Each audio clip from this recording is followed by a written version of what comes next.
نحمده ونصلي على رسوله الكريم أما بعد فأعوذ بالله من الشيطان الرجيم بسم الله الرحمن الرحيم رب اشرح لي صدري ويسر لي أمري واحلل عقدة من لساني يفقهوا قولي واجعل لي وزيرا من أهلي آمين یا رب العالمین۔ آج ہمارا لیکچر نمبر 5 ہے اور ہم انشاءاللہ جو سورہ بقرہ ہے اسے ختم کر دیں گے، اور یہ تقریباً تیسرے پارے کا نصف بنتا ہے جو ہم نے آج کور کرنا ہے۔ اس کا بالکل آغاز جو ہے وہ انفاق فی سبیل اللہ کے حوالے سے ایک بڑے ہی پرزور بیان پر مشتمل ہے۔ اس میں اللہ سبحانہ وتعالیٰ نے بالکل آغاز میں یہ انسٹرکشن دے دی اہل ایمان کو کہ دیکھو اللہ کے راستے میں خرچ کرو، اس سے پہلے کہ وہ دن آ جائے کہ جس دن کوئی لین دین نہیں ہوگا، کوئی دوستی نہیں ہوگی، کوئی سفارش نہیں ہوگی۔ بڑا ہی چونکا دینے والا انداز ہے، یعنی یہ خطبے کا جو آغاز ہے یہ ایک اس سٹیٹمنٹ سے ہوتا ہے۔ اس کے بعد پھر آیت الکرسی آ جاتی ہے۔ آیت الکرسی اس لحاظ سے بہت اہم ہے کہ جو شرک فی الصفات ہے اس کا رد کر دیا گیا ہے اس ایک آیت کے اندر۔ مختلف جو ایسپیکٹس ہیں جو شرک فی الصفات سے متعلق ہیں، اس وجہ سے ایک رد جو ہے اس آیت کے اندر آ گیا ہے۔ اب وقت تو نہیں ہے کہ اس کی تفصیل میں جائیں، آپ نے سن لیا ہوگا لیکچر میں، بڑی تفصیل اس میں آ گئی ہے۔ اچھا، اب یہ بیان کرنے کے بعد کہ توحید بالکل واضح ہے۔ اچھا، یہ سارے جو کانسیپٹس ہیں یہ لنکڈ ہیں آپس میں، یعنی پہلے اللہ تعالیٰ یہ فرما رہے ہیں، ارشاد فرما رہے ہیں کہ اللہ کے راستے میں خرچ کرو، ٹھیک ہے۔ تو ایک تو یہ بات ہمارے ذہن میں رہنی چاہیے کہ اللہ کے راستے میں خرچ کرنے سے کیا مراد ہے۔ ایک ہے جنرلی خرچ کرنا، ٹھیک ہے، جس میں صدقات ہیں، آپ جو ہے زکوٰۃ دیتے ہیں، یہ سب اس میں آ جاتا ہے۔ زکوٰۃ تو ظاہر بات ہے فرض ہے، اس کے علاوہ جو صدقات ہیں، خیرات ہے، یہ نفل ہیں۔ لیکن ایک ہے اللہ کے راستے میں خرچ کرنا، انفاق فی سبیل اللہ، اس کی خاص مد ہے، اور وہ ہے اللہ کے دین کے غلبے کے لیے جو بھی جدوجہد ہے اس میں مال کو کھپانا، اسے کہتے ہیں انفاق فی سبیل اللہ۔ تو خاص طور پہ یہاں پہ اس کانٹیکسٹ میں بات آ رہی ہے کیونکہ اب آگے مسلمانوں کو جو ہے ایک جہاد بھی کرنا ہے، اور دونوں ایسپیکٹس یہاں پہ واضح کیے گئے ہیں ان آیات کے اندر۔ یعنی ایک جنرلی جو بات کی جاتی ہے صدقات کی، یعنی جو انفاق جنرلی کرنا ہے اس کا ذکر بھی ہے، اس کی بھی ضرورت تھی کیونکہ مسلمان ایک بڑی تعداد میں مدینہ کی طرف ہجرت کر گئے تھے، اور مدینہ کی چھوٹی سی بستی میں بہت لوگ جمع ہو گئے تھے، تو ایک ریفیوجی کرائسس بھی پیدا ہو گیا تھا۔ اس لیے مسلمانوں کو انسٹرکشن دی گئی کہ ان کو جو بھی تمہیں سے تنگ دست ہیں، غریب ہیں، ان کی ہیلپ کرو، ان کی مدد کرو۔ لیکن جو اس کے علاوہ جو مین مصرف تھا وہ یہ تھا کہ اس وقت جو ایک بہت بڑا خطرہ منڈلا رہا تھا مدینہ کی چھوٹی سی بستی کے اوپر، وہ یہ تھا کہ مکے کی طرف سے حملہ نہ ہو جائے قریش کا۔ تو اس وجہ سے یہ ترغیب دلائی جا رہی ہے کہ انفاق کرو اللہ کے راستے میں، تاکہ مسلمانوں کے پاس وہ وسائل مہیا ہو سکیں کہ وہ ڈیفینڈ کر سکیں مدینے کی اس چھوٹی سی بستی کو۔ اس کانٹیکس میں پھر آیت الکرسی کا ذکر ہونا، اور پھر اس کے بعد یہ واضح کیا جانا کہ توحید بالکل جب واضح ہو گئی ہے تو اب لا اکراہ فی الدین، دین میں کوئی جبر نہیں ہے، یعنی اس میں ایک بڑا ایک اہم ربط ہے جو آگے جا کے واضح ہو جائے گا۔ تو واضح کیونکہ دین بالکل واضح ہو چکا ہے، اللہ تعالیٰ نے اس میں تمام ایسپیکٹس جو ہیں وہ شرک کے واضح کر دیے ہیں، اور توحید کو بالکل مبرہن انداز میں ہمارے سامنے کھول کر رکھ دیا ہے۔ تو اس لیے اب مسلمانوں کو انسٹرکشن یہ ہے کہ دیکھو دین میں کوئی جبر نہیں ہے، کسی کو زبردستی یا مسلمان نہیں بنایا جائے گا، یہ اپنے ذہن میں اب رکھنا ہے۔ ہاں کوئی جو ہے اگر کوئی پوزیشن اتھارٹی کسی کافر کے پاس ہے تو اسے چھینا ہوگی، جیسا کہ ذکر سورہ بقرہ میں آ جاتا ہے۔ لیکن یہ ہے کہ کوئی بندہ کے پرسنل کیپیسٹی میں کافر رہنا چاہتا ہے تو اسے زبردستی جو ہے اب مسلمان نہیں بنایا جائے گا۔ اب اس کے دلیل کے طور پر 3 واقعات پیش کیے گئے ہیں۔ 2 واقعات جو ہیں وہ ان لوگوں سے متعلق ہیں کہ جن کو حق جب جن کے سامنے پیش ہوا تو انہوں نے فوراً اسے ایکسیپٹ کر لیا، اور ایک جو ہے ریفرنس اس شخص کا ہے جس کو حق جب سمجھ میں آ گیا تب بھی اس نے حق کو قبول نہیں کیا۔ تو سب سے پہلے نمرود کا ذکر ہوا، ٹھیک ہے، جو حق کو پہچانے کے باوجود جو ہے وہ منکر ہو گیا، جبکہ اس کے برعکس ابراہیم علیہ السلام کا ذکر ہے اور عزیر علیہ السلام کا ذکر ہے۔ ابراہیم علیہ السلام نے ایک دفعہ اللہ تعالیٰ سے کہا تھا کہ اللہ تعالیٰ تو کیسے جو ہے دوبارہ زندہ کرے گا، مردہ کو زندہ کرے گا۔ اس پہ اللہ تعالیٰ نے یہ فرمایا کہ کیا آپ کو یقین نہیں؟ انہوں نے کہا یقین تو ہے لیکن دل میں اطمینان ہو جائے۔ تو اللہ تعالیٰ نے پھر ان کو وہ ترغیب بتائی کہ آپ کچھ پرندے لیں، ان کو پھر اپنے سے مانوس کریں، اور پھر ان کو ذبح کریں، اور ان کا جو بھی ہے گوشت وہ مکس کریں، اور پھر مختلف جو ہے پہاڑوں کی چوٹیوں پہ رکھتے ہیں، اور ان کو پھر اپنے ناموں سے بلائیں جیسے کہ آپ بلایا کرتے تھے جب وہ زندہ تھے، تو وہ آپ کے پاس آ جائیں گے۔ اور ایسے ہی ہوا۔ تو یہ جب مشاہدہ ان کو ہوا تو انہوں نے فوراً حق کو ایکسیپٹ کر لیا۔ اس طریقے سے عزیر علیہ السلام کا واقعہ ہے، یہ اس دور کا واقعہ ہے جب بنی اسرائیل کو کیپٹو بنا لیا گیا تھا بیبلونیا میں، اور وہاں سے کچھ لوگ جو ہیں وہ کیپٹیوٹی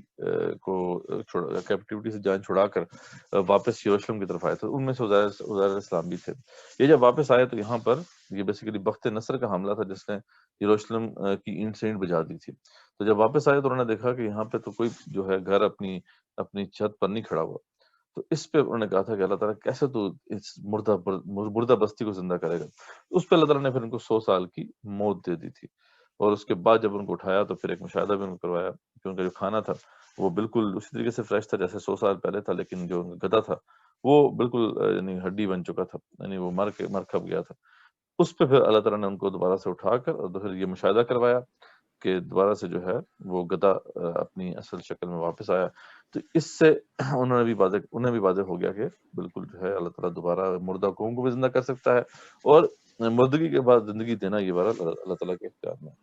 تو یعنی اللہ تعالیٰ نے تین واقعات یہاں اسی کانٹیکس میں واضح کر دیے کہ جب حق واضح ہو جاتا ہے تو اس کے بعد اس کو ایکسیپٹ کرنا لازمی ہوتا ہے، جو ایکسیپٹ نہیں کرتے تو پھر ان کے لیے بڑی سخت پھر وعید ہوتی ہے۔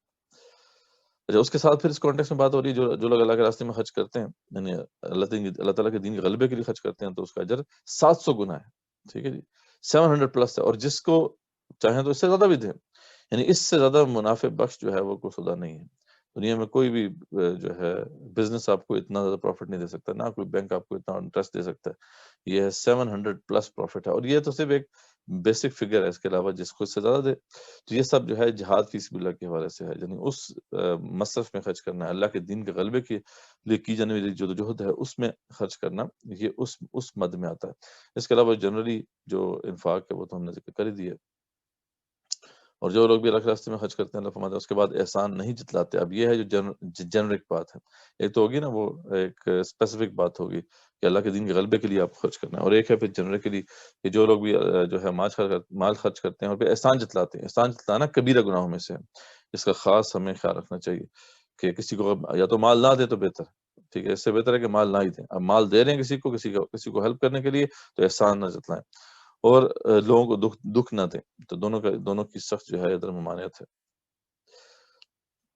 اور اللہ نے آپ واضح کر دیا، تنبیہ فرما دی کہ ایسے صدقے سے جس میں دکھ دیا جائے صدقہ نہ دینا، اور احسان طریقے سے معذرت کر لینا ہی بہتر ہے، ٹھیک ہے، تو یا تو نہ دو، دینا تو پھر احسان نہ جتلاؤ۔ اور جو لوگ احسان جتلانے کے لیے اور دکھ پہنچانے اور دکھاوے کے لیے خرچ کرتے ہیں، یعنی یہ جو تینوں ایسپیکٹس ہیں یہ اجر کو ضائع کرنے والے ہیں، یعنی احسان جتلانا میں نے بتایا گناہ کبیرہ ہے، اس سے آپ کے جو عمل کا اجر بالکل ختم ہو جاتا ہے۔ اس طریقے سے دکھ پہنچانا، کسی کو تکلیف پہنچانے کے لیے اگر خرچ کر رہے ہیں، اور یا پھر دکھاوے کے لیے، ریا کے لیے، تو یہ سب جو ہے صورتیں وہ ہیں جس میں پھر یہ اس کا اجر ضائع ہو جاتا ہے۔ ان کے خرچ کرنے کی مثال ایک ایسی چٹان کی ہے، اللہ تعالیٰ نے ایک بلیغ مثال سے اس کو واضح کیا کہ ایک ایسی چٹان کی سی ہے جس پر تھوڑی سی مٹی تھی، جس پر جب بارش برسی تو وہ بالکل صاف ہوگی، یعنی ایک چٹان ہے اس کے اوپر تھوڑی سی مٹی ہے، بارش برسی اور صاف ہوگی، وہ بالکل جو ہے اس پہ آپ کوئی بھی اناج تو اگ نہیں سکتا۔ اور جو اللہ کی رضا کے لیے خرچ کرتے ہیں تو ان کے خرچ کرنے کی مثال بھی اللہ تعالیٰ نے بڑی بلیغ دی کہ ایک ایسے باغ کی طرح جو اونچی زمین پہ ہے، جس پر جب تیز بارش ہو تو خوب جو ہے پھل آئے، اور اگر نہ بھی کو پانی مطلب بارش برسے تو ہلکی سی فواری کافی ہے، ہلکا سا پانی گر جائے تو وہ اتنی زرخیز زمین ہے کہ اس سے پیداوار ہوتی ہے۔ تو جو لوگ اللہ کی رضا کے لیے خرچ کرتے ہیں ان کے مال کی مثال یہ ہے۔ اور پھر ایک اس شخص کی مثال جیسا کہ ہمارا معاملہ ہے کہ ہم جو ہے اللہ تعالیٰ کے لیے خرچ نہیں کرتے، اور بچا کے رکھتے ہیں اس دنیا میں، اور جس وقت ہمیں سب سے زیادہ ضرورت پڑنی ہے اس کی، یعنی آخرت، اس وقت پھر ہمارے پاس کچھ نہیں ہوگا۔ تو ہم جو یہاں پر سیو کر رہے ہیں بیسیکلی وہ لاسٹ ہے، اور جس کو ہم وہاں پہ دے رہے ہیں اللہ تعالیٰ کو وہ بیسیکلی سیو ہو رہا ہے۔ تو یہاں پہ اب مثال دی گئی ہے کہ ایک بوڑھے شخص کی مثال دی گئی ہے جس کے بچے چھوٹے چھوٹے تھے، اور اس کا ایک ہی باغ تھا، ٹھیک، اب وہ باغ تباہ ہو گیا، تو اب اس کے پاس کوئی اور ذریعہ آمدنی تو ہے ہی نہیں، تو اب وہ کیا کرے گا؟ اب اس کے پاس کوئی اور اس کے سوا چارہ نہیں ہے کہ وہ بس اب ہاتھ ہی پلا سکتا ہے، کیونکہ اس کے پاس اب کوئی اور سورس آف انکم نہیں ہے۔ تو یہی معاملہ اس شخص کے لیے ہوگا کہ جس وقت جب سب سے زیادہ ضرورت ہوگی امال کی، اور اس وقت اس کے پاس امال نہیں ہوں گے. تو اس سے اس بوڑھے شخص کی ایک بلیغ مثال سے یہ واضح کیا گیا کہ اس بے بسی سے بچنے کے لیے ابھی ہی مال خرچ کر دو. اللہ کو اچھی چیز دو، یہ بھی بڑی اہم بات ہے. وہ نہیں دو جس سے خود ہی دل اتر گیا ہو. اکثر جو ہے ہمارے ہاں یہ ہے کہ جو کپڑے پرانے ہو جائیں، جو چیزیں پرانی ہو جائیں، وہ ہم دے دیتے ہیں، لیکن یہ ہے کہ جو چیز ہمیں خود پسند ہے وہ نہیں دیتے. تو یہ بھی غلط بات ہے. اچھا، شیطان اس سارے معاملے میں کیا ہے کہ شیطان جو ہے ڈراتا ہے تنگ دستی سے. شیطان کے حربوں میں سے یہ چند بڑے حربے ہیں جن کا ذکر یہاں پہ ہو رہا ہے. انسان کیوں جو ہے مال جو ہے وہ جمع کرتا رہتا ہے، بلینز آف، یہاں تو پتا ہے بلینز آف ڈالرز بھی جو جمع کر لیتے ہیں، تب بھی وہ ان کو ٹینشن ہے کہ کہیں نہ کہیں جو ہے وہ بینکرپٹی نہ ہو جائے. ٹھیک ہے، آج کل تو دنیا ہی ایسی بنا دی گئی ہے، سپیڈ بہت تیز ہے. یعنی ایک بندہ زیرو سے بلینئر بھی بن سکتا ہے، بلینئر سے زیرو بھی آ سکتا ہے، ٹائم زیادہ نہیں لگتا. تو شیطان بہرحال یہ ڈراتا ہے کہ آپ غریب ہو جاؤ گے. ٹھیک ہے. اور دوسری چیز فحاشی کا حکم دیتا ہے. شیطان کے بڑے حربوں میں سے ایک فحاشی کا حکم دینا ہے. فحاشی کیا ہے؟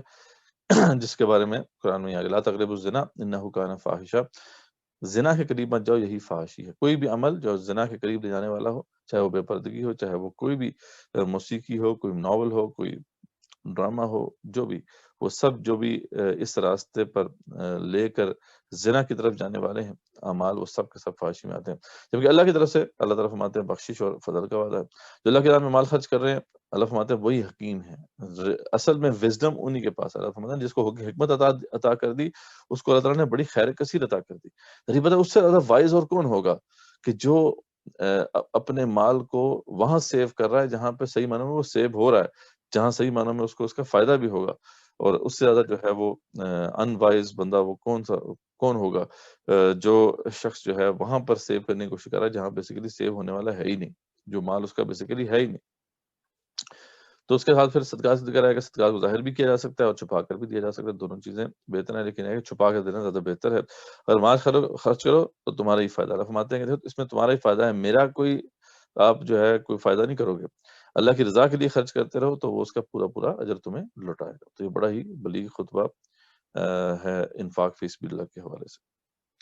اچھا، اس کے ساتھ ہی پھر جو ہے جو بہت بڑا ایک سمجھ لیں کہ جرم ہے اسلام کے اندر، ایک بہت بڑی ایک نافرمانی ہے جس کو اللہ تعالیٰ نے بھی بڑے سخت الفاظ میں واضح کیا، اور جس کو پھر احادیث میں بھی بڑی جو ہے حدیث میں بھی اس کے اوپر بڑی سخت وعیدیں آئیں، اس کا ذکر ہو رہا ہے. اور وہ بیسیکلی بالکل اس کانسیپٹ کے برعکس ہے جو ہم نے پہلے بیان کیا. اسلام کا جو تصور ہے، اسلام کا جو اکنامک سسٹم ہے، وہ بیس کرتا ہے صدقات کے اوپر، اللہ کی رضا کے اوپر. جبکہ جو دوسرا اس کے برعکس سسٹم ہوتا ہے وہ بیس کرتا ہے سود کے اوپر، جس میں جو ہے آپ نے مال پر مال کمانا ہے. تو سود کھانے کے حوالے سے بالکل آغاز میں اللہ تعالیٰ نے یہ بات ارشاد فرما دی کہ سود کھانے والا ایسے ہی جیسے شیطان نے چھو کر پاگل بنا دیا ہو، یعنی کسی کو جن چڑھ گیا ہو. ہم اپنی لینگویج میں دیکھیں تو یہ ہے، کوئی جس طرح جن چڑھ جاتا ہے تو بیوقوف ہو جاتا ہے، پاگل ہو جاتا ہے، الٹی باتیں کرتا ہے. بالکل ایسے ہی جو ہے سود کھانے والے کی یہی مثال ہے. ٹھیک ہے. اور یہ کہتے ہیں کہ اللہ فرماتے ہیں، یہ کہتے ہیں کہ سود تو تجارت ہی ہے نا. ٹھیک ہے. حالانکہ اللہ فرماتے ہیں تجارت کو اللہ نے حلال قرار دیا اور سود کو حرام قرار دیا. فرق ہے، بہت بڑا فرق ہے. ایک بندہ مال پر مال کما رہا ہے، ٹھیک ہے، جبکہ تجارت میں کیا ہے کہ آپ مال تو لگا رہے ہیں لیکن ساتھ اپنی ایفرٹس بھی لگا رہے ہیں. ٹھیک ہے. اس طرح رسک بھی شیئر ہو رہے ہیں، جبکہ اس کے اندر کوئی رسک نہیں ہے. ایک بندہ کسی کو پیسے دیتا ہے قرضے پر، اور وہ اس سے جو ہے وہ ایک خاص شرح پر اضافے کے ساتھ جو ہے واپس لیتا ہے. اب اس کے پاس لاس کا کوئی خطرہ نہیں ہے. اس کو یہ لاس میں شیئر ہی نہیں کر رہا، یہ نہ ایفرٹ لگا رہا ہے نہ پروفٹ اور لاس میں شیئر کر رہا ہے. تو ڈیفینیٹلی یہی وہ ریزن ہے کہ جو انٹرسٹ بیس اکانومی ہے اس کے اندر دولت کا ارتکاز ہوتا ہے، دولت جمع ہوتی ہے چند اغنیاء کے ہاتھوں میں. تو جس تک بھی اللہ تعالیٰ اللہ نے واضح فرما دیا کہ جس تک بھی یہ بات پہنچے وہ باز آ جائے. جو پہلے معاملہ ہوا وہ اللہ تعالیٰ معاف فرما دے گا. لیکن اب اس کے بعد کسی نے اس گناہ کا ارتکاب کیا تو اللہ نے فرما دیا کہ اس کا ٹھکانہ پھر جہنم ہے. اب اس پہ پھر بہت سی وعیدیں پھر حدیث میں بھی آتی ہیں کہ ایک آپ صلی اللہ علیہ وسلم نے فرمایا کہ سود لینے والے، سود دینے والے، تحریر لکھنے والے اور گواہوں سب پر لعنت انہوں نے کی، اور فرمایا وہ سب گناہوں میں برابر کے شریک ہے. صحیح مسلم کی روایت. اس کے حدیث سے معلوم ہوا کہ سود لینے اور دینے والوں کے علاوہ بینکوں کا عملہ بھی اس گناہ میں برابر کا شریک ہے. اس کو ذہن میں رکھیے. اب آپ سے فرمایا کہ سود کے گناہ کے اگر 70 حصے کیے جائیں تو اس کا کمزور ترین حصہ یہ ہے کہ کوئی اپنی ماں سے زنا کرے. اب جو بندہ سوچ بھی نہیں سکتا، آج ویسٹرن سوسائٹی جہاں پہ زنا بہت عام ہے، وہاں پہ بھی کوئی یہ سوچ نہیں سکتا کہ یہ جو ہے وہ اپنی ماں کے ساتھ ایسا کرے. تو یعنی اتنا گھنونا جرم ہے کہ اللہ تعالیٰ نے آپ سے فرمایا کہ یہ جو ہے اس کا صرف ایک حصہ ہے کہ 70 حصوں میں سے ایک حصہ ہے، یعنی اتنا بڑا جرم ہے سود.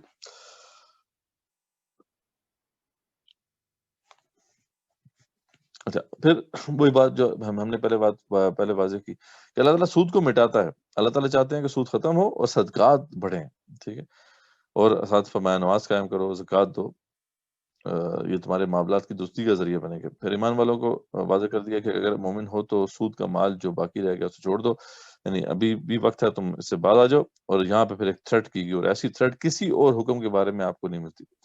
اگر باز نہیں آتے، ٹھیک ہے، تو پھر اللہ اس کے رسول صلی اللہ علیہ وسلم کے ساتھ جنگ کے لیے تیار ہو.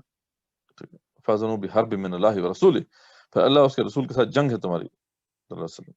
اب وہ سوچیں جو اللہ کے رسول کے ساتھ جنگ کر لے گا وہ پھر اس کی ناکامی تو اس کا مقدر ہے. اگر توبہ کر لو تو اللہ فرماتے ہیں اصل مال جو تمہارا ہے تمہارا ہی ہے. تم نے مال دیا تھا کسی کو، اس پہ جو تم نے سود کی شرط طے کی تھی وہ تو غیر اسلامی ہے، لیکن وہ جو مال جو تمہارا تھا، کیپٹل تھا، وہ تمہارا ہی ہے. اس کے برعکس ہونا کیا چاہیے؟ اللہ تعالیٰ نے اس کو بھی واضح کر دیا کہ تم قرض حسنہ دو، اور اگر کوئی غریب وقت پر نہیں دے پاتا تو اس کی تاریخ بڑھا دو بھائی. ٹھیک ہے، یعنی اسلامک سوسائٹی کے اندر خیر خواہی کا جذبہ ہونا چاہیے. کسی کو ضرورت ہے، آپ سے کو مانگتا ہے، آپ اسے قرض دے دیں، اور اگر وہ اس وقت تک طے شدہ وقت تک جو ہے واپس نہیں کر پاتا تو آپ اس کی تاریخ کو بڑھا دیں. اگر تم اسے صدقہ ہی کر دو، اور بہتر تو یہی ہے کہ چلو اگر وہ نہیں دے پا رہا تو چلو معافی کر دو. ہیں جی،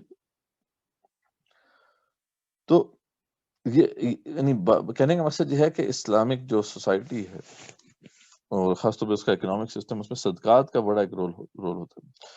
اچھا، اور پھر اس کے بعد فرماتے ہیں اس دن سے ڈرتے رہو جب تم سب اللہ کی طرف ہی لوٹائے جاؤ گے، اور وہ پورا پورا حساب لے کر کسی کے ساتھ ظلم نہیں کیا جائے گا.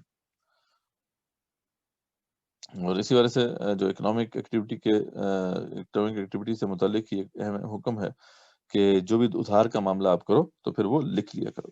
ٹھیک ہے، تو ادھار جو ہے اس کا جو لکھنے کا معاملہ ہے وہ کرے گا، یعنی اس کی رسپانسبلٹی ہے جو کہ قرض لے رہا ہے،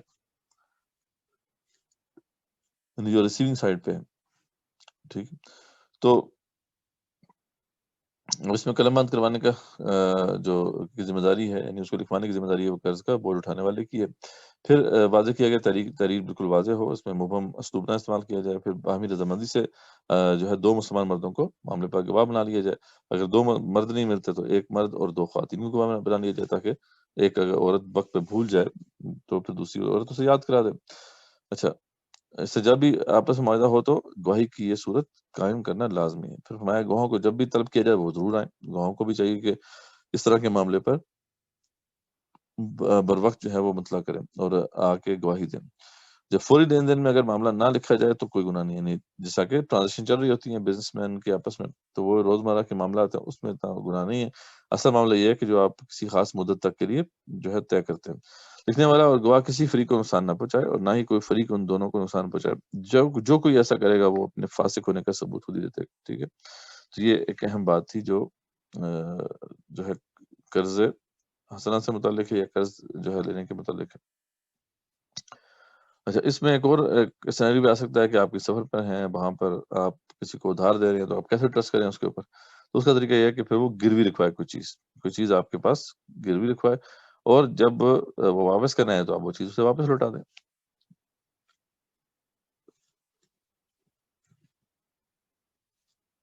اچھا، اب اگر کسی نے کوئی شے گروی رکھوائی ہے یا معاملے کو تحریر میں وہ لانا چاہتا ہے تو بغیر کسی کو قرض دے دیا، تو اب قرض دینے والے کو قرض دینے والے کے اعتماد پہ پورا ہونا چاہیے. یعنی اگر گروی نہ مال نہیں رکھوایا تو پھر یہ ہے کہ اب ٹرسٹ ہی ہے جس کے اوپر آپ کام چل سکتا ہے. اچھا، اس آیت میں پھر دوسری رائے یہ دی گئی کہ گواہی کو نہ چھپاؤ.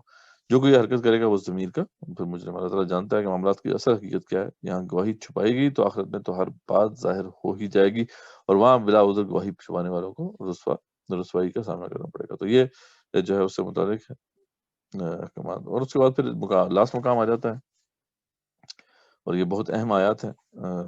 بیسیکلی یہ سورہ بقرہ کی 284 سے 286 ہے، 9 نہیں ہے، غلطی سے 9 لکھا گیا. تو یہ جو آخری 2 آیات ہیں یہ اللہ تعالیٰ کو اللہ تعالیٰ نے جو ہے رسول اللہ صلی اللہ علیہ وسلم کو معراج کے موقع پر عطا کی تھی، اس لیے یہ بڑی ان کی امپورٹنس ہے. تو اس کا آغاز ایسا ہوتا ہے کہ رسول ایمان لایا اس چیز پر جو اس کی طرف اللہ تعالیٰ کی طرف سے اتری، مومن بھی ایمان لایا، یہ سب اللہ تعالیٰ اس کے فرشتوں پر، اس کی کتابوں پر، اس کے رسولوں پر ایمان لایا، اس کے رسولوں میں سے کسی میں ہم تفریق نہیں کرتے. یہ ہے جو پروکلیمیشن اللہ تعالیٰ ہم سے کروا رہے ہیں. انہوں نے کہہ دیا کہ ہم نے سنا اور اطاعت کی، ہم تیری بخشش طلب کرتے ہیں اے ہمارے رب، اور ہمیں تیری ہی طرف لوٹنا. اب اس کے بعد ایک یہ جو ایک چھوٹا سا ایک پارٹ ہے اس کا، جہاں پہ اللہ فرماتے ہیں لا یکلف اللہ نفسا الا وسعها لها ما کسبت وعلیہا ما اکتسبت. اب اس کا بہت ہی غلط مطلب لوگوں نے لیا ہے. یعنی یہاں سے لوگوں نے یہ مفہوم لے لیا کہ دیکھیں وہ سیلف اسسمنٹ کرنا شروع کر دیا انہوں نے کہ دیکھیے ہمارے اندر تو سکت ہی نہیں ہے، ہمارے اندر تو استاد ہی نہیں ہے، اور اللہ تعالیٰ خود فرماتے ہیں کہ اگر آپ کا استاد نہیں ہے تو اللہ تعالیٰ آپ پر اتنا بوجھ نہیں ڈالے گا. یہ یاد رکھیں سیلف اسسمنٹ ہے ہی نہیں، یہ تو اللہ ڈیسائیڈ کرے گا. آپ نے تو اپنا سب کچھ کھپانا ہے جو بھی اللہ تعالیٰ کے تقاضے ہیں. اب اس میں اللہ کو بھی پتا ہے کہ آپ جو ہے کس چیز میں میکسیمم کیپیسٹی آپ کو دی گئی تھی اور آپ نے اس کو یوٹیلائز کیا یا نہیں کیا، یا یہ ہے کہ آپ کو کم کیپیسٹی دی گئی تھی. ٹھیک ہے، تو یہ سارا معاملہ جو ہے اللہ تعالیٰ ہی کے ہاتھ میں ہے کہ وہ جج کر سکتا ہے. یہ سیلف اسیسمنٹ کے لیے نہیں ہے. وہ جب سیلف اسیسمنٹ بندہ کرنا شروع کر دیتا تو پھر تو ظاہری بات ہے میرا تو جو ہے نماز پڑھنے کو بھی دل نہیں کرتا ہے جی، تو سود کھانے سے تو میں روک نہیں سکتا، تو بے پردگی جو ہے وہ تو مجھ سے چھوٹتی نہیں ہے. تو اس لیے اللہ تعالیٰ مجھ سے اتنی جو ہے وہ جزا اتنا ہی مجھے جو ہے ٹیسٹ کرے گا جتنا میرے اندر سکت ہے، میرے اندر استطاعت ہے. تو میرے اندر استطاعت ہی نہیں ہے، اللہ تعالیٰ مجھے ٹیسٹ نہیں کر رہا. تو یہ ساری باطل چیزیں ہیں، ایسے کوئی ایسی کوئی بات نہیں ہے. اس لیے اس کے بعد جو ہے فوراً جو یہ آخری 2 آیات آ گئی، جس میں آخری جو آیت آ گئی جس کے اندر جو ہے ایک بڑی خوبصورت دعا بھی ہے اور ایک طرح سے بات کو کنکلوڈ کر دیا گیا. تو اللہ فرماتے ہیں کہ ربنا لا تؤاخذنا ان نسینا او اخطانا، کہ یار ہمارے رب اگر ہم بھول گئے ہوں یا خطا کی ہو تو ہمیں نہ پکڑنا. ٹھیک ہے، ان نسینا او اخطانا ربنا ولا تحمل علينا اصرا كما حملته على الذين من قبلنا. اور اے رب ہم پر وہ بوجھ نہ ڈال جس کی ہمیں طاقت نہ ہو اٹھانے کی، اور ہم سے درگزر فرما اور ہمیں بخش دے. ربنا ولا تحملنا ما لا طاقت لنا به واعف عنا واغفر لنا. تو ہمیں بخش دے، ہم سے درگزر فرما، اور انت مولانا، اور تو یہ ہمارا کارساز ہے، فانصرنا علی القوم الکافرین، اور ہمیں کافروں کی قوم پر جو ہے تو فتح نصیب فرما. بڑی خوبصورت دعا ہے جو کہ ہمیں کثرت سے پڑھنی چاہیے. تو یہاں پہ ہمارا جو ہے سیشن وہ کمپلیٹ ہوا. اب کوشچن آنسرز ہم لے لیتے ہیں. جی اب ہم کچھ سوال چیک کر لیتے ہیں. اس دفعہ ہمارا لائیو سیشن نہیں ہو سکا، اس پر معذرت. آپ لوگوں کے جو کویشچنس مجھے موصول ہوئے ہیں ان کے جوابات میں ابھی دے دیتا ہوں. کچھ کویشچنس جو ہیں شہزاد بھائی کی طرف سے آئے تھے. اس میں ایک کویشچن انہوں نے کیا ہے کہ ایز پر آیا نمبر 216 جہاد از مینڈیٹری، یعنی جہاد از فرض. از دس آیا referring to any specific situation, time اور کرائٹیریا؟ اچھا، یہ بات قرآن مجید میں ہی واضح کر دی گئی ہے نا کہ جہاد فی سبیل اللہ کب فرض ہو. یہ بات آپ کو پتا ہے کہ اس سے پہلے ہم دیکھ چکے ہیں. اللہ تعالیٰ نے اس کا پہلا جو حکم دیا تھا وہ آیت نمبر 190 میں دیا تھا سورہ بقرہ کی. وَقَاتِلُوا فِي سَبِيلِ اللَّهِ الَّذِينَ يُقَاتِلُونَكُمْ، ان سے قتال کرو جن کی روش یہ ہے جو تم سے قتال کرتے ہیں. وَلَا تَعْتَدُوا، اور حد سے نہ بڑھو. إِنَّ اللَّهَ لَا يُحِبُّ الْمُعْتَدِينَ، اللہ تعالیٰ حد سے بڑھنے والوں کو پسند نہیں فرماتا. اب اس میں پھر اللہ تعالیٰ نے آگے مزید انسٹرکشن دی تھی کہ وَاقْتُلُوهُمْ حَيْثُ ثَقِفْتُمُوهُمْ وَأَخْرِجُوهُمْ مِنْ حَيْثُ أَخْرَجُوكُمْ وَالْفِتْنَةُ أَشَدُّ مِنَ الْقَتْلِ. یہ ساری جو تفصیل تھی، اور اس میں جو اس کی غرض و غایت بیان کی گئی تھی، یعنی جہاد آخر کیوں کرنا ہے، اس کی پری کنڈیشن کیا ہے، وہ آیت نمبر 193 میں بیان ہوئی کہ وَقَاتِلُوهُمْ حَتَّى لَا تَكُونَ فِتْنَةٌ وَيَكُونَ الدِّينُ لِلَّهِ. ٹھیک ہے، قتال کرو ان سے جب تک کہ فتنہ ختم نہ ہو جائے، کفر کا فتنہ ختم نہ ہو جائے اور دین اللہ کے لیے نہ ہو جائے. اس وقت تک آپ نے فائٹ کرنی ہے. فَإِنِ انتَهَوْا فَلَا عُدْوَانَ إِلَّا عَلَى الظَّالِمِينَ. اور اگر رک جائیں وہ ذاتی سے تو تم بھی جو ہے ایسا نہ کرو، تم بھی جو ہے پھر اپنی نارمل روش پہ آ جاؤ. لیکن یہ ہے کہ جہاد آپ کو ان سے کرنا ہے اس وقت تک جب تک کہ کفر کا فتنہ ختم نہیں ہو جاتا، اور جب تک کہ دین کل کا کل اللہ کے لیے نہیں ہو جاتا. اسی کی تفسیر پھر آگے سورہ انفال میں بھی آ گئی، جس کے اندر الفاظ یہ ہیں کہ وقاتلوہم حتی لا تکون فتنہ ویکون الدین کلہ للہ، ٹھیک ہے، اور دین کل کے کل اللہ کے لیے ہو جائے. تو یہ بیسیکلی حکم ہے. اب اس میں پری کنڈیشن کیا ہے کہ اللہ کے احکامات اگر نہیں نافذ تو وہاں پر کفر کا فتنہ ہے، اور جہاں کفر کا فتنہ ہے وہاں پہ قتال فرض ہے آپ کے اوپر. تو اس کی کوئی کنڈیشن اس طریقے سے جیسے کہ ڈیفائن کی جاتی ہے وہ نہیں ہے. اس کی صرف ایک ہی کنڈیشن جو اللہ نے بیان کی ہے، اور وہ یہ ہے کہ جہاد و قتال فی سبیل اللہ اس وقت فرض ہو جاتا ہے جب اللہ کے احکامات نافذ نہ ہوں، کیونکہ جب اللہ کے احکامات نافذ نہ ہوں تو اس وقت کفر کا فتنہ جو ہے چار سو پھیل جاتا ہے. اور اسی کی بھی تشریح آگے اللہ تعالیٰ نے آیت نمبر 216 میں کی، جس میں اللہ تعالیٰ نے تفصیل سے واضح کر دیا کہ یہ بالکل فرض ہے، اور اگر تم نہیں کرو گے تو پھر اس کی جو کانسیکوینسز ہیں جو تمہیں بھگتنے پڑیں گے. اور سب سے جو بڑا اس حوالے سے جو اثر ہے وہ پڑتا ہے وہ ایمان کے اوپر ہی پڑتا ہے. کہ اللہ تعالیٰ فرمانے اگر تم سے قتال نہیں کرو گے تو وہ تم سے لڑتے رہیں گے یہاں تک کہ تم پہ غالب آ جائیں گے، اور تم پہ غالب آ کے تمہیں تمہارے دین سے مرتد کر دیں گے. اور یہی کفر کا فتنے کا سب سے بڑا سمجھ لیں کہ اثر ہے، یا سب سے بڑا کانسیکوینس ہے، جس کو آپ کو پھر بیئر کرنا پڑے گا. کہ جہاں بھی کفر کا فتنہ ہوگا وہاں پہ دہریت پھیلے گی، وہاں پہ لوگ اسلام کی طرف مائل ہونا تو کجا اس پہ اگر پہلے سے موجود تھے تو وہ بھی جو ہے اس کو چھوڑ کے پیچھے ہٹ جائیں گے.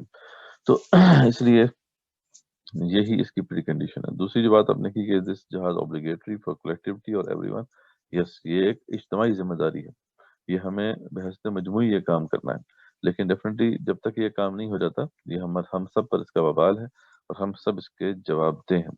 اگر یہ ہو جاتا ہے، اللہ کا دین غالب ہو جاتا ہے تو اور کفر کا فتنہ ختم ہو جاتا ہے، تو پھر ہمارے لیے مسئلہ نہیں ہے. پھر یہ جو مسلمانوں کی جو خلیفہ ہوگا، امیر ہوگا، پھر اس کے اوپر ذمہ داری ہوگی کہ مسلمانوں کے بہاف پر پھر وہ اس ذمہ داری کو ادا کرے. اس کا یعنی ذریعہ بات کام اب یہی رہ جائے گا نا کہ اس سے جو اسلامک ریاست ہے، اسلامک حکومت ہے، اس کو قائم رکھے، ٹھیک، اور اس کے دفاع کے لیے فوجیں تیار رکھے تاکہ کوئی باہر سے اگر حملہ ہو تو پھر وہ اسے ڈیفینڈ کر سکے.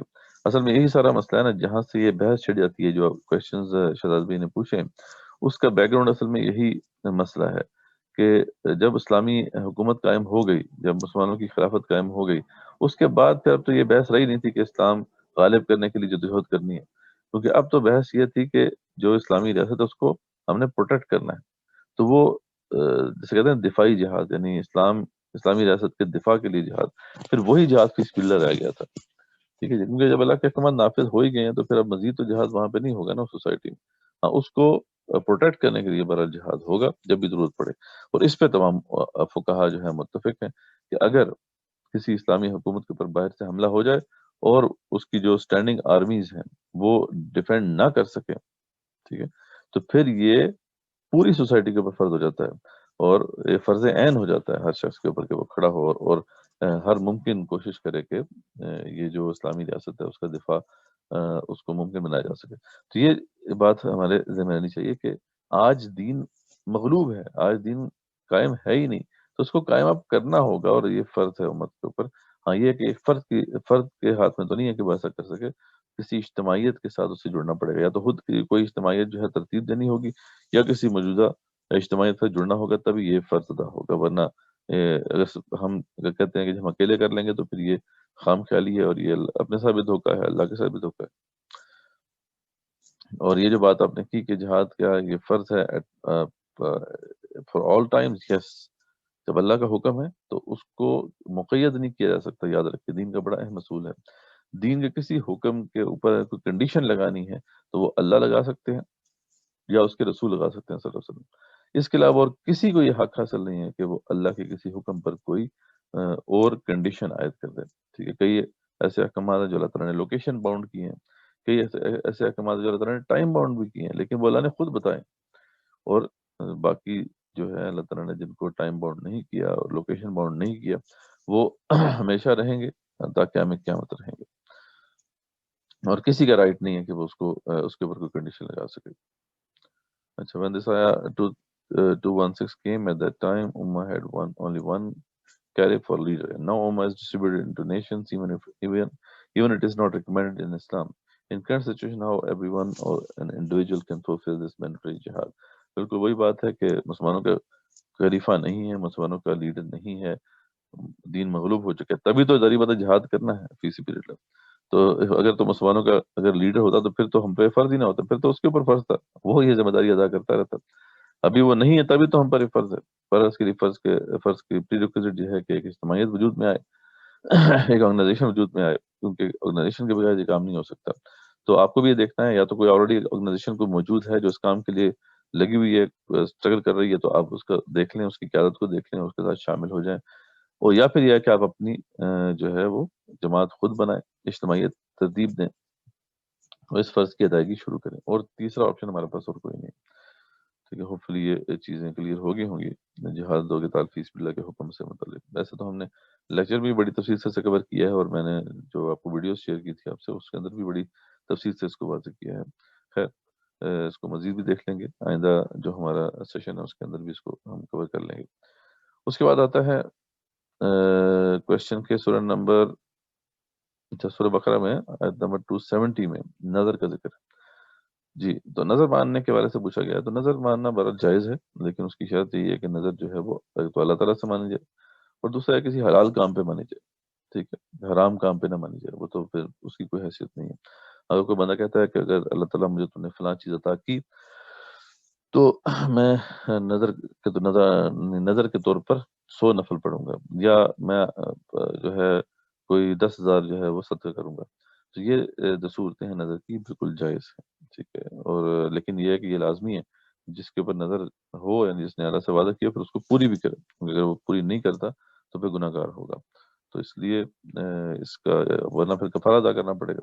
لیکن یہ ہے کہ بہتر طریقہ یہ ہوتا ہے کہ آپ اللہ تعالیٰ سے اس طریقے سے بات نہ کریں، بلکہ یوں کہہ دیں کہ اللہ تعالیٰ میں یہ نوافل پڑھنا شروع کر دیے، اللہ تعالیٰ اسے قبول فرما، اور اس کے توسط سے جو ہے میرا یہ جو بھی مسئلہ پھنسا ہوا ہے اس کو نکال۔ تو یعنی پہلے ہی آپ اس کو ادا کرنا شروع کر دیں۔ شرط لگانا بہرحال جائز ہے، لیکن کوئی اتنی اچھی بات نہیں ہے۔ ٹھیک ہے، تو بہرحال یہ اس کے والے سے حکم ہے۔ ایک اور کوشچن ہے کہ ایک ہی جوڑے میں طلاق کے بعد 2 مرتبہ باہمی رضامندی سے نکاح ہو سکتا ہے، تو پھر حلالہ کی کیا حیثیت رہ جاتی ہے؟ جی، تو وہی مسئلہ ہے کہ اگر 2 طلاقیں ہیں نا تو اس میں تو ظاہری بات ہے ہمارے پاس آپشن ہے، لیکن اگر 3 طلاقیں ہو گئی تو پھر اس کے بعد اب کوئی جو ہے صورت نہیں ہے اس عورت کی دوبارہ سے اس مرد کے ساتھ نکاح کی۔ اب اس کو یا تو اس سے وہ نکاح ہو کسی اور مرد سے، اور وہ نیچرل طریقے سے وہ ان کی زندگی چلے، اور پھر کہیں جا کے وہ اس کو طلاق دے دے، تو پھر جو ہے اس کے لیے حلال ہوتی ہے۔ تو اس کے لیے حلالہ کروانا جو ہے نا، یہ تو سخت جو ہے وہ ایک فحش کام ہے، اور ایک آپ سے نے اس کو لعنت کی ہے جو بھی ایسا کرتا ہے یا کرواتا ہے۔ تو اس لیے ہمیں اس شعور کو بیدار کرنا ہے اپنی سوسائٹی میں کہ طلاق کے اسٹول کو بڑے کیئرفلی استعمال کریں، اور اس کا طریقہ وہی ہے کہ پہلے ایک طلاق دیں، پھر عدت ختم ہونے دیں، اس کے عدت رجوع کر لیں تو اچھی بات ہے، نہ بھی ہو تب بھی اسے ٹائم ہونے دیں، نکاح کی تجدید ہو جائے گی، کوئی مسئلہ نہیں، پھر بھی نہیں بن رہی تو دوسری طلاق دیں، اس کی بھی عدت کا ٹائم پورا ہونے دیں۔ ٹھیک ہے، اب دوسری عدت کا بھی ٹائم پورا ہو گیا تو اب آپ کے پاس پھر بھی چانس ہے کہ آپ نکاح کی تجدید کر سکتے ہیں، لیکن پھر بھی اگر نہیں بنتی کوئی بات تو پھر جا کے تیسری طلاق کی بات آتی ہے۔ ٹھیک ہے، ڈیفینیٹلی اس کے بعد تو کوئی رجوع نہیں ہو سکتا۔ تو ہوپ فلی یہ بھی کلیئر ہو گیا ہوگا۔ اب ایک سوال اور ہے، اسلامی بینک کے حوالے سے تھوڑی وضاحت فرما دیں کہ اس ذریعے سے گھر کار یا کاروبار کے لیے قرض لینا جائز ہے یا نہیں؟ جی بالکل، اسلامی بینکنگ کے حوالے سے میں نے عرض کیا تھا کہ دیکھیں اس کے اندر جو بھی جو علماء ہیں جنہوں نے اس پہ ریسرچ کی ہے، وہ اس بات کو مانتے ہیں کہ ہم نے ایک جو ہے فار دا ٹائم بھی ایک راستہ نکالا ہے، وہی جو انسٹرومنٹس تھے بینکنگ جو نارمل بینکنگ کے، انہی کو استعمال کیا ہے، کچھ رد و بدل کے ساتھ، اور کچھ اس کے اندر اسلامی رنگ ڈالنے کی کوشش کی ہے، لیکن یہ یعنی 100% اسے اسلامی کہنا یہ درست نہیں ہے۔ اس لیے جو ہے اس والے سے بڑی اہم کتاب ہے جو تقی عثمانی صاحب کے موقف کے اوپر پھر مولانا سلیم اللہ خان تھے مرحوم نے جو ہے لکھی تھی، کہ اور انہوں نے واضح کیا تھا کہ جو بھی تقی عثمانی صاحب کا موقف ہے یہ درست نہیں ہے۔ ٹھیک ہے، تو وہ کتاب کا ریفرنس انشاءاللہ میں آپ کو یہاں پہ ڈال دوں گا، میں کورس کوآرڈینیٹر سے کہہ دوں گا کہ وہ آپ سے شیئر کر دے گا۔ تو اس میں بڑے آپ اگر سمجھنا چاہتے ہیں اس پورے مسئلے کو تو بڑے اچھے طریقے سے اس میں ایکسپلین کیا گیا۔ پھر سوال ہے کہ آیت نمبر 279 میں کے تناظر میں دیکھیں تو سارے اسلامی ممالک جو ہے حکومتیں اللہ اور رسول سے جنگ کر رہی ہیں اور عوام کی اکثریت بھی سود کو گناہ ہی نہیں سمجھتی۔ ایسی حالت میں امت مسلمہ کی موجودہ پستی کی حالت کیسے بہتر ہو سکتی ہے؟ بالکل یہی تو المیہ ہے کہ امت مسلمہ اللہ تعالیٰ اس کے رسول پر سے جنگ مول لے کر بیٹھی ہوئی ہے۔ تو واقعی جو سچویشن ہے وہ اتنی اچھی نہیں ہے، لیکن ہمیں بہرحال کوشش کرنی ہے، اسٹرگل کرنی ہے، لوگوں کے عقائد کو درست کرنا ہے، ان کے مائنڈ سیٹ کو چینج کرنا ہے۔ وہی بات جیسے بنی اسرائیل کی تاریخ کے بارے سے ہم نے بات کی تھی کہ اللہ تعالیٰ نے کیا فرمایا کہ ان کے اندر اخلاقی گراوٹ اتنی زیادہ کیوں آ گئی؟ کیونکہ ان کا یہ نظریہ ہے کہ لن تمسنا النار الا ایام معدودات، ہمیں آگ نہیں چھوئے گی مگر گنتی کے چند دن۔ جب تصور یہ ہے تو غریب بات ہے، کیا پڑی ہے کسی کو کہ پھر وہ اپنی اصلاح کرے۔ ایسے ہی معاملات ہمارے بھی ہیں، ہم نے اپنے عقائد کے اندر ایسے لوپ ہولز نکالے ہوئے ہیں جس کی وجہ سے پھر ایمان بالآخرہ جو کہ بہت ہی ایک امپورٹنٹ کمپوننٹ ہے ایمان کا، اس کا آپ پہ اثر نہیں ہوتا، باقی بھی ایمانیات کا اثر نہیں ہوتا۔ تو اس لیے ہمیں جو ہے پہلے اس کو بیدار کرنا ہوگا اور پھر تبھی ممکن ہوگا کہ پھر ہم سود پہ کچھ کر سکیں، اور اس کے ساتھ ساتھ جو پاکستان میں لیگل بیٹل ہے وہ بھی چلتی رہی ہے، اس کو بھی جو ہے سپورٹ کرنا چاہیے، اور جو بھی کوئی اس حوالے سے اویئرنیس ہم پھیلا سکیں اس کو پھیلانا ہماری ذمہ داری ہے۔ ٹھیک ہے، تو ہوپ فلی یہ کوشچن بھی آپ کا آنسر ہو گیا ہوگا۔ بس یہی کوشچن تھے جو میرے پاس اس ہفتے موصول ہوئے آپ کے کوآرڈینیٹر کی طرف سے۔ باقی کچھ کوشچنز اگر رہ گئے اس سیشن کے والے سے تو وہ انشاءاللہ پہ ہم نیکسٹ ویک دیکھ لیں گے۔ تو اب یہ جو اس کی جو ہے پریزنٹیشن اس ہفتے کی، اور یہ جو کچھ کوشچن مجھے ملے تھے اس کے آنسرز یہ میں نے آپ کے سامنے آپ کے ساتھ ریکارڈ کر دیے ہیں، اس کو دیکھ لیجئے، انشاءاللہ پھر نیکسٹ ویک ہم دیکھیں گے۔ جزاکم اللہ خیر۔